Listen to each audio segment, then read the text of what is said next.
Doctor Mohammad Yunus, আপনাকে আমাদের অনুষ্ঠানে স্বাগত জানাই। আমিও সালাম জানাচ্ছি সবাইকে, অসংখ্য ধন্যবাদ। আমাদের সাথে আরো রয়েছেন বেগম খালেদা জিয়া, আপনাকে আমাদের অনুষ্ঠানে স্বাগত জানাই। আপনি আমাদের সময় দিয়েছেন, সেজন্য আমাদের কৃতজ্ঞতা জানাবেন। আমরা আসলে অনেকগুলি প্রশ্ন আপনাদের দুজনকেই করতে হবে, সেজন্য আমরা একটু আপনার থেকে একটু টু দা পয়েন্ট এবং যদি কুইক একটু বলেন তাহলে আমাদের জন্য একটু সুবিধা হয়। আপনি গণতন্ত্রের পক্ষে লড়াইয়ে শামিল হতে বলছেন, প্রশ্ন কেউ করছেন, প্রশ্ন উঠছে, আপনি কি এইসব মামলা মোকদ্দমা থেকে মুক্তি পেতে ডক্টর মোহাম্মদ ইউনূস সরকারেরই পরিবর্তন চাইছেন? বিসমিল্লাহির রহমানির রহিম। আসসালামু আলাইকুম। দীর্ঘদিন অসুস্থ থাকার পর আপনাদের সামনে কথা বলতে পারার জন্য আল্লাহর কাছে শুকরিয়া আদায় করছি।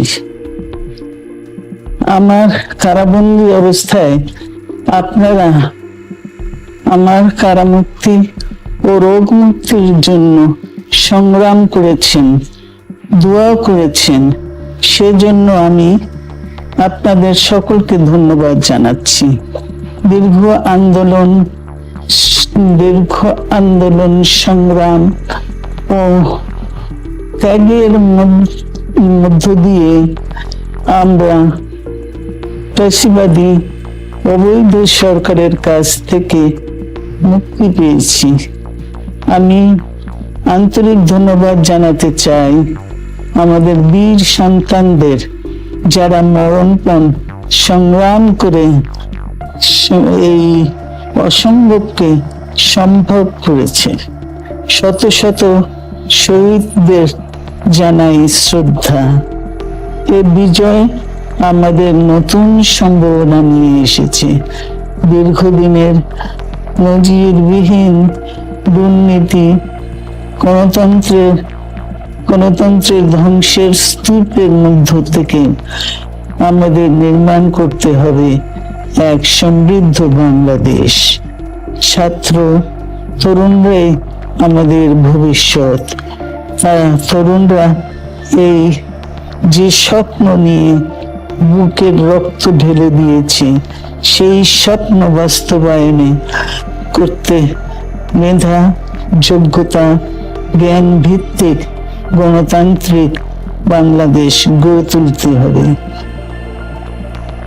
শোষণহীন সমৃদ্ধ বাংলাদেশ। সকল ধর্মের গোত্রের অধিকার নিশ্চিত করতে হবে। শান্তি, প্রগতি আর সাম্যের ভিত্তিতে আধুনিক বাংলাদেশ নির্মাণে আসুন আমরা তরুণদের হাত শক্তিশালী করি। ধ্বংস নয়, প্রতিশোধ নয়, প্রতিহিংসা নয়, ভালোবাসা, শান্তি ও জ্ঞান ভিত্তিক সমাজ গড়ে তুলি। অনেকে বলে থাকেন দেশি গণমাধ্যমে কথা বলতে আপনি স্বাচ্ছন্দ্য বোধ করেন না। এর কারণ হিসেবে কেউ বলেন আপনি প্রশ্নের মুখোমুখি হতে হয়তো পছন্দ করেন না। আবার কেউ বলেন কিছু না বলেও আপনি যে দুর্যোগের মধ্যে আছেন, বললে না জানি কি হতো। আপনার মন্তব্য একটু শুনতে চাই। তুমি তো সবটা বলে ফেলেছ সমস্যাগুলো কি। কাজে এই হলো অবস্থাটা হলো, আমি বলছি দেশের কাউকে কিছু বলি এমন কথা তো নয়। বাইরে বিদেশেও যে সবাইকে যে সাদরে নিয়ে আসি তাও না, তাদেরকে অনেক শর্ত দিই আমার এই কথাগুলো ছাপানোর আগে আমাকে বলতে হবে, যাতে আবার এমন কোনো কথা শব্দ এমন থেকে না যে আমি আর বিপদের সম্মুখীন হবো। আমি শুধু বিপদ থেকে দূরে থাকার জন্য এটা করছি, কারণ আমি চারদিকে বিপদের মধ্যে আছি। কাজে কথা না বলা, এটা একটা নিজেকে রক্ষা করার একটা সুবিধা আর কি। যত কম বলা যায় ততই হয়তো ঝামেলার থেকে বাঁচবো। সম্পূরক প্রশ্ন করতেই হয়, নিজেকে কতটা রক্ষা করতে পারলেন প্রফেসর ইউনূস? পারলাম না তো, তো খালি বাড়ছে। এখন তো বড় কঠিন অবস্থার মধ্যে পড়ে গেছি। কিছুদিন আগে হয়তো খবর পেয়েছে, এই মাসের মধ্যেই যে 12 তারিখে যে ঘটনা ঘটলো, যে আমাদের অফিসের মধ্যে ঢুকে গেল লোকজন। ঢুকে বললো যে এটা আমরা এখন দখল করলাম, এখান থেকে আমরা চালাবো। এটা কি ধরনের আবদারিকতা? আমরা পুলিশের কাছে গেলাম, বললো যে আমরা এই ব্যাপারে কিছু করতে পারবো না। কাজে তারাও কিছু করলো না। তা আমরা যাবোটা কোথায়? পুলিশও কিছু করবে না, ওরাও জবর দখল করার জন্য ছুটে আসবে, আমাদের আইন কানুন কিছুই মানবে না। আর আমাদের একটা প্যানিক সৃষ্টি করলো আমাদের পুরো অফিসের মধ্যে যত লোকজন আছে, বিশেষ করে মহিলা সহকর্মী যারা আছে, তারা খুবই ভীত সন্ত্রস্ত হয়ে গেল যে কি কারবার, কি হলো এটা। দেখা যায় সমস্যার পরিমাণ বাড়ছে, কমছে না। সমস্যা পরিমাণ বাড়ছে, কমছে না। আমি একটু পিছনে আদালতে আপনার বিরুদ্ধে রায় ঘোষণার পরে আপনি একটা প্রতিক্রিয়া দিয়েছিলেন। সেই প্রতিক্রিয়া আপনি বলেছিলেন যে বাংলাদেশের একটি কথায় আপনি এরকম বলেছেন যে বাংলাদেশের প্রতিটি নাগরিককে অন্যায়ের বিরুদ্ধে এবং গণতন্ত্র এবং মানবাধিকারের পক্ষে এক কণ্ঠে কথা বলার আহ্বান জানায়। অনেকে এইটাকে দেখছেন হচ্ছে এরকম করে যে আপনি গণতন্ত্রের পক্ষে লড়াইয়ে সামিল হতে বলছেন। প্রশ্ন কেউ করছেন, প্রশ্ন উঠছে, আপনি কি এইসব মামলা মোকদ্দমা থেকে মুক্তি পেতে এই সরকারেরই পরিবর্তন চাইছেন? খালেদ, তুমি কি গণতন্ত্রের বিরুদ্ধে নাকি? হঠাৎ এটা নিয়ে তো চিন্তিত? আমি গণতন্ত্রের কথা বললাম আমার জন্য, তুমি তো বলে তুমি বলবো যে আমিও তো আছি, কাজে আমাকে পৃথকভাবে বলতে হচ্ছে কেন? আমরা সেটাই বলতেছি, কাজে আমরা কেউ গণতন্ত্রের বিপক্ষে না, সবাইকে স্মরণ করিয়ে দেওয়া যে আমরা সবাই গণতন্ত্রের পক্ষে, মানবাধিকারের পক্ষে, আমরা ন্যায় নীতির পক্ষে, রুল অফ লর পক্ষে। এইগুলো না থাকলে জাতি হিসেবে আমরা টিকে থাকবো না। তো কাজে যখনই মনে হচ্ছে যে এগুলো এখন ফরেন ওয়ার্ডস হয়ে গেছে, তাতে মনে হবে যে আমাদের সমাজ হিসেবে আমাদের দায়িত্ববোধ অনেক বেড়ে গেল। এগুলোকে প্রতিষ্ঠিত করা, সোচ্চার করা, মুখ ফুটে বলা, এটা সবাইকে বলতে হবে, মুখ ফুটে বলতে হবে। আমার বিরুদ্ধে অভিযোগ হলে আমি বলছি না বলে, আপনি বলছেন না কেন? একবার বলে এখন তোমার প্রশ্নের সম্মুখীন হয়ে গেলাম।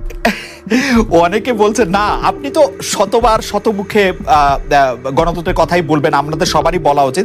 কিন্তু প্রশ্নটা এমন ভাবে তোলা হচ্ছে যে আপনি আসলে আপনার রায় ঘোষণার পর আপনি বলছেন গণতন্ত্রের কথা, মানবাধিকারের কথা। অনেকে বলছেন যে এই কথা কি আসলে যেহেতু ব্যাপারটা আপনার উপরে আসলো তখনই আপনি আসলে বললেন কিনা, নাকি আপনি আসলে বলতে চানও না, আপনি আগে যেরকম বলছেন? হতে পারে, মুখ যখন বন্ধ থাকে কোনো কথাই বলা হয় না। এখন যখন মুখ খোলার সুযোগ হয়েছে, সামনে ক্যামেরা নিয়ে দাঁড়িয়ে আছে, মাইক্রোফোন দিয়ে দাঁড়িয়ে আছে, কথা বলছি, কাজে মনের কথাটা বললাম আর কি, যেটা মনে ছিল বলা হচ্ছিল না সেটা বললাম। এটা আমার ধারণা এটা সবারই মনের কথা, সেটাকে প্রকাশ করা। তারাও চায় যে তারা বলুক, আমি বললে তাদেরও মনে সাহস আসে যে উনি বলছেন যখন আমরা বলতে পারবো। প্রফেসর ইউনূস, আপনি যখন বলছেনই তখন আমি এই কথাটাকে একটু ইলাবোরেশন আপনার কাছ থেকে আশা করতে পারি যে আপনি যখন বলছেন যে গণতন্ত্র মানবাধিকারের পক্ষে এক কণ্ঠে কথা বলার আহ্বান আপনি জানাচ্ছেন, আপনার কাছে কি মনে হচ্ছে যে গণতন্ত্র মানবাধিকারের পক্ষে এখন বহু পক্ষ বহু কণ্ঠ, এটা আসলে এক কণ্ঠে কেউ বলতে পারছে না বা সাহস পাচ্ছে না বা বলছে না, এরকম আপনার মনে হচ্ছে কিনা? আমার মনে হচ্ছে তাই, কারণ বলতে পারছে না তো, মুখ খুলে সব গণতন্ত্রের কথা বলতে পারছে না। যে সেটা বলা, এক বাক্যে বলা, পরিষ্কার কণ্ঠে বলা, এটা আমাদের সবার দায়িত্ব, তো জাতীয় দায়িত্ব এটা, যে না হলে গণতন্ত্র বলে কিছু থাকবে না আমাদের জন্য, আদৌ গণতন্ত্র বলে কিছু থাকবে না। একটা প্রশ্ন করি যে বর্তমান সরকার আরো স্পেসিফিক ভাবে বললে, প্রধানমন্ত্রী শেখ হাসিনা স্পষ্টতই আপনাকে অপছন্দ করেন, অনেক কিছুর জন্য আপনাকে দায়ী করেন, পদ্মা সেতু এবং এই সেই। এর কারণ কি বলে আপনি মনে করেন? আপনাকে কি তিনি তার প্রতিদ্বন্দ্বী মনে করেন, নাকি সত্যি তার কাছে এমন কোনো তথ্য রয়েছে যে আপনার বিশাল কোনো রাজনৈতিক অভিলাষ রয়েছে? আপনি কি রাজনৈতিকভাবে তার প্রতিদ্বন্দ্বী হয়ে উঠছেন বলে তিনি আপনাকে অপছন্দ করছেন, না কি কারণে? আপনার কি মনে হয়? আমার মনে হয় উনি মনে করেন যে আমি দেশের সর্বোচ্চ ডাকু, সন্ত্রাসী, কিংবা আমি অপরাধী, আমি সেরা চোর, এই জাতীয় জিনিস মনে করেন। কাজে সেগুলো ব্যাখ্যা করেন উনি তার মনকে। উনি বলেন যে আমি সুদখোর, আমি ঘুষখোর, আমি সব এমন সব কটু শব্দ ব্যবহার করেন যাতে মনে হয় যে আমার সম্বন্ধে তার ধারণা খুবই খারাপ। কিন্তু এইটা তো এরকম ছিল না। আমরা দেখেছি যে 96 থেকে 2001 সাল পর্যন্ত নানাভাবে এই সরকারি বা আওয়ামী লীগ সরকারই আপনার সাথে বা আপনি আওয়ামী লীগ সরকারের সাথে একসাথে কাজ করতে কোনো সমস্যা হয়নি। আপনি এইটার জায়গাটাকে একটু ব্যাকগ্রাউন্ডটাকে আমাদের একটু বলা যাবে যে আপনার কাছে কি মনে হয় কেন এই শত্রুতার বা কেন এই অপছন্দের বিষয়টা একটু সৃষ্টি হলো বা তৈরি হলো? যেই হোক, এটা আমার তরফ থেকে হয়নি। আমি তাকে যথাবৎ শ্রদ্ধা করে নিয়ে গেছিলাম আমাদের মাইক্রো ক্রেডিট সামিটে ওয়াশিংটন ডিসিতে।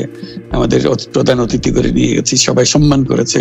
কারণ এই মাইক্রো ক্রেডিটটা তখন পৃথিবীর সামনে আসছে, বড় আকারে আসছে, এবং এটা বাংলাদেশের অবদান হিসেবে সবাই স্বীকৃতি দিচ্ছে।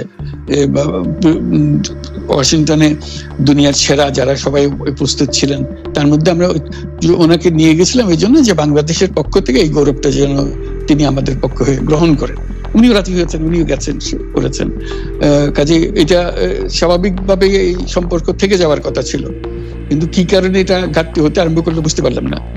কিছুদিন পর থেকেই ওনার আচরণ এবং তার শব্দ পরিবর্তন হতে আরম্ভ করলো। এমন পরিবর্তন হলো এখন আমাকে চোট বদমাইশ ছাড়া আর কোনো বিষয় উনি মনে করেন বলে মনে হয় না আমার কাছে। আসলে এটা নিয়ে কথা বলাটা একটু বিব্রতকরই, কিন্তু কেউ কেউ এটা বলে থাকেন যে বিশেষ করে যে 2007 সালে যে 111 সরকার আমরা যাকে বলি, তাদের যে বিরাজনীতিকরণের একটি চেষ্টা, সেই চেষ্টার মধ্যে আপনার অংশগ্রহণ আছে কিনা। যদিও বারবার বলা হয় যে আপনি আসলে সেই ক্ষমতাটা দখল করতে চেয়েছিলেন, অথচ আমরা উল্টা শুনেছি, আপনার মুখেও শুনেছি, যারা ওই সময় কুশলভ ছিলেন তাদের মুখেও শুনেছি যে আপনাকে আসলে অফার করা হলো, আপনি সেটি ফিরিয়ে দিয়েছিলেন।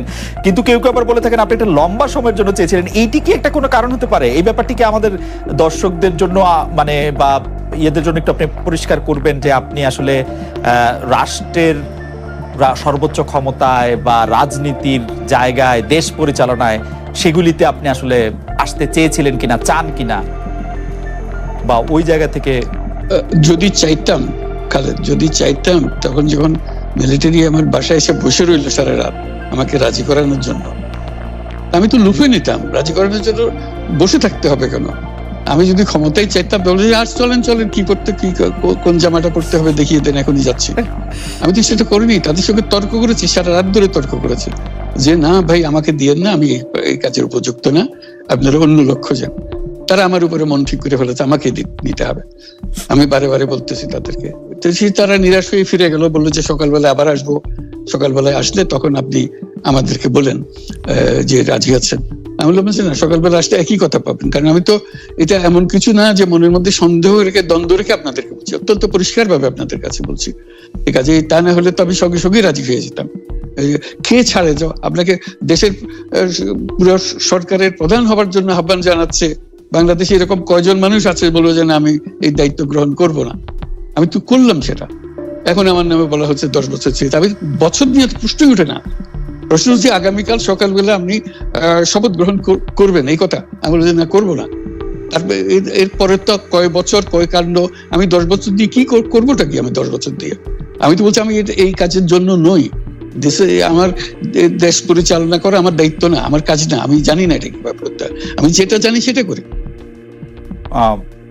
Make sense. আপনার মেয়ে মনিকা ইউনুস সম্প্রতি একটি সাক্ষাৎকার দিয়েছেন CNN-এ। সেখানে আমি তাকে একটু যদি অনুবাদ করি তাহলে সেরকম পড়তে পারবো যে আমি তাকে উদ্ধৃত করছি যে কোনো এক সময় প্রধানমন্ত্রী শেখ হাসিনা ও ডক্টর ইউনুস একসঙ্গে কাজ করেছেন। আমি আশা করি সেই সময়টা আবার ফিরে আসুক, শুধু গ্রামীণ কিংবা সংশ্লিষ্ট সব প্রতিষ্ঠানগুলোর ভালোর জন্যই নয়। যদি তারা আবারও একসঙ্গে কাজ করেন তাহলে সেটা চমৎকার হবে। এই মনিকা ইউনুসের এই আশা কি আপনারও মানে একই রকম আশা কিনা যে প্রধানমন্ত্রী শেখ হাসিনা এবং ডক্টর ইউনুস একসঙ্গে কাজ করলে আরো কিছু চমৎকার কাজ হবে, বা এটা আপনি আশা করছেন এরকম কি? এটা কি এখন আমার জন্য করা যাচ্ছে না যে আমি নারাজ করতে চাই না? তুমি ভাবখানা এমন করছো যেন আমি আপত্তি করছি, আমি কাজ করতে চাই না। আমাকে যে বললাম চোর বদমাইশ করে রেখেছে, সেখানে কাজ করার তো কথাই উঠছে না।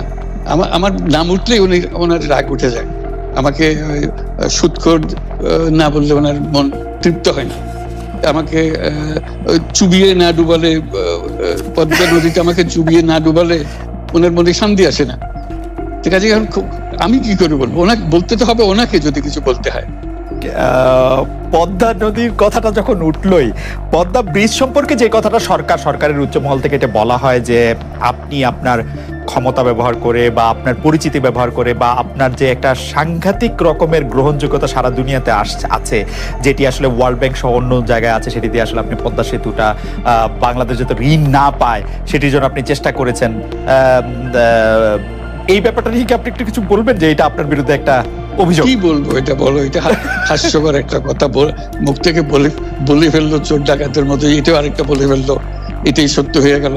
আমরা যে বারে বারে বিবৃতি দিলাম তখন এটা প্রশ্নই ওঠে না। আমরা বাংলাদেশের নাগরিক হিসেবে আমরা গৌরবান্বিত যে এই পদ্মা সেতুর উপরে আমরা একটা সেতু বানাতে পারবো, এটার জন্য আমরা সবাই চাই। কাজে এটা তো বিরোধিতা করার তো প্রশ্নই ওঠে না। কেন বিরোধিতা করবো? দেশে যে একটা বড় রকমের ঘটনা ঘটতে যাচ্ছে সেটা তো আমরা সবাই সমর্থন করেছি। তিনি বলেই চললেন। এখন একজনে বলতে থাকলে তো আমার করার কিছু তো নাই। উনি এত শক্তিধর যে এখানে আমার কথা তো কিছুই থাকে না। ওনার সব সরকারের যাবতীয় প্রচার যন্ত্র ওনার হাতে। আমার তো আমার গলার যত তীক্ষ্ণ। আপনি তো কথা বলেন না, বললে তো নিশ্চয়ই আপনার সাথে না। একটি প্রশ্ন আসছে যে পদ্মা সেতুর যখন উদ্বোধন করা হবে তখন কি আপনাকে নিমন্ত্রণ জানানো হয়েছিল? মানে রাষ্ট্রের পক্ষ থেকে এরকম বলা হয়েছিল যে আপনাকেও নিমন্ত্রণ জানানো হবে, বা আপনি মনে আছে কিনা? মনে পড়ে না এরকম করছে। আচ্ছা, আমি একটু যে বিষয়টি নিয়ে আপনি আসলে শুরু করেছিলেন যে আপনার প্রতিষ্ঠান জবরদখল করা নিয়ে, সেই জায়গাটার মধ্যে একটু আসি। আমাদের যে আন্ডারস্ট্যান্ডিং, সেই আন্ডারস্ট্যান্ডিংটা হচ্ছে এরকম: আপনার হাত দিয়ে যখন গ্রামীণ টেলিকমের প্রতিষ্ঠা হয় তখন এর আয় থেকে আপনি গ্রামীণ ব্যাংকের সদস্যদের জন্য ব্যয় করার কথা বলেছিলেন বা ভেবেছিলেন।